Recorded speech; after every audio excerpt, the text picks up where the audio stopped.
Now let's begin in Senegal, where the situation is tense on the streets of the capital on Wednesday. Officials say at least one person was killed in Dakar on Tuesday as riot police clashed with protesters. Demonstrators are demanding that President Abdoulaye Wade halt his controversial bid for a third term, even though the nation's constitutional court has ruled that Mr. Wade can run for re-election. Hundreds of thousands of Senegalese, mostly young people, staged peaceful protests in Dakar during the day. But by nightfall, the demonstrations turned violent as students burnt tires and hurled rocks at police.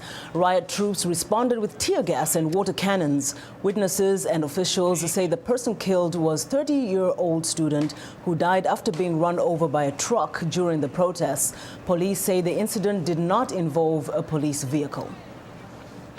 United Nations Secretary General Ban Ki-moon has appealed for calm in Senegal, saying that all sides need to pursue peaceful means to resolve electoral grievances. And U.S. Department Secretary of State William Burns says President Wade's choice to run for re-election could threaten the nation's stability. Now, for more insight on the situation in Senegal, we're joined by VOA State Department Correspondent Scott Stearns. Welcome to In Focus, Scott. Thank you. So the State Department says it respects the court's decision, but it does not support Mr. Wade's bid for re-election. Tell us what that means in terms of what the U.S. plans to do to stop him, if it can.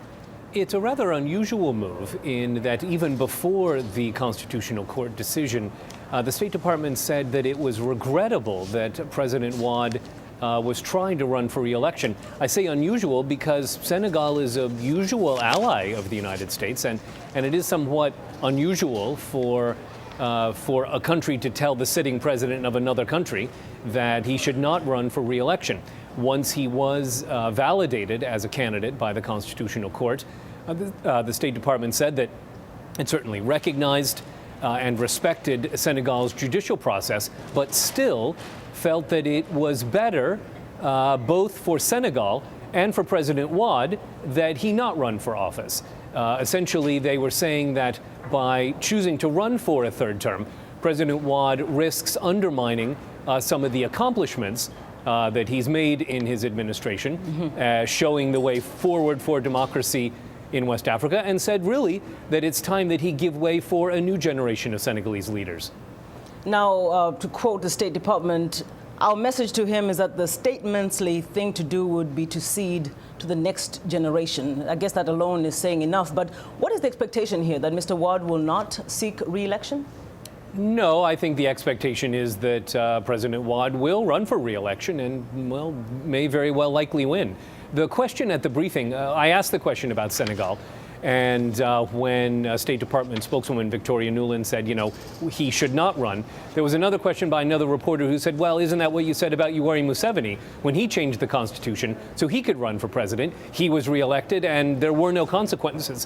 What are the consequences for a president who chooses to run when the United States suggests that he doesn't? And Ms. Nuland said pretty much, well, we have to deal with the president who's elected by his or her people. So essentially, I can't imagine that President Wade will suffer any consequences by running for re-election. Now, Scott, I want you to shed some light. You worked in Senegal for a while. You were VOA's correspondent there, and obviously understanding of the Senegalese politics. Mr. Wade, he was in opposition for a long time, ran many times for president, and when he did get into office, he amended the Constitution, limiting term limits to 2, even reducing term time from 7 years to 5. So is it a surprise that he's now seeking this third term and all the controversy following it? No, largely because he didn't change the Constitution right away. He was already well into his first 7-year term. So Wadistes argue that with the amended Constitution in 2002, the term limit is not retroactive.